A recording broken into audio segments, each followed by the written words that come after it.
تو انبیاء اور رسول علیہم السلام قومی زندگی میں، انفرادی زندگی میں دعاؤں کا سہارا لیتے تھے۔ موسیٰ علیہ السلام کو دیکھو، مدین پہنچتے ہیں، نیا شہر، اجنبی شہر میں ایک اجنبی مسافر ہے موسیٰ علیہ السلام، وہ نہ مدین میں کسی کو جانتے ہیں، نہ مدین والوں میں سے کوئی ان کو جانتا ہے۔ کیسے شناسائی پیدا کریں؟ کون انہیں کھلائے گا؟ کون انہیں پلائے گا؟ کون انہیں سہارا دے گا؟ کون انہیں ٹھکانہ فراہم کرے گا؟ بڑے چیلنجز ہیں موسیٰ علیہ السلام کے سامنے۔ مدین پہنچتے ہیں، لیکن وہ ایک نبی ہیں، ایک رسول ہیں، وہ جانتے ہیں کہ جہاں راستے پورے بند ہوں، جہاں راستے پورے مسدود ہو، وہاں اگر راستہ پیدا کرنا ہے تو ڈائریکٹ اللہ کو پکارنا ہے۔ سورہ قصص میں اللہ نے موسیٰ علیہ السلام کی دعا نقل کی ہے کہ فَسَقَى لَهُمَا ثُمَّ تَوَلَّى إِلَى الظِّلِّ فَقَالَ رَبِّ إِنِّي لِمَا أَنزَلْتَ إِلَيَّ مِنْ خَيْرٍ فَقِيرٌ رَبِّ إِنِّي لِمَا أَنزَلْتَ إِلَيَّ مِنْ خَيْرٍ فَقِيرٌ۔ یہ موسیٰ علیہ السلام کی دعا تھی، اے اللہ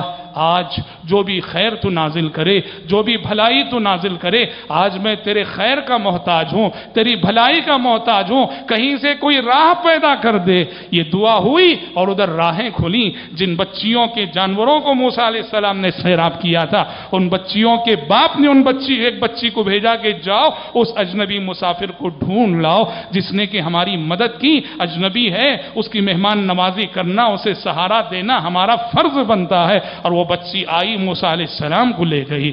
تو حضرات، انبیاء اور رسول علیہم السلام اپنی نجی اور ذاتی زندگی کے مسائل بھی اور اپنی قومی زندگی کے مسائل بھی وہ دعاؤں سے حل کرتے تھے۔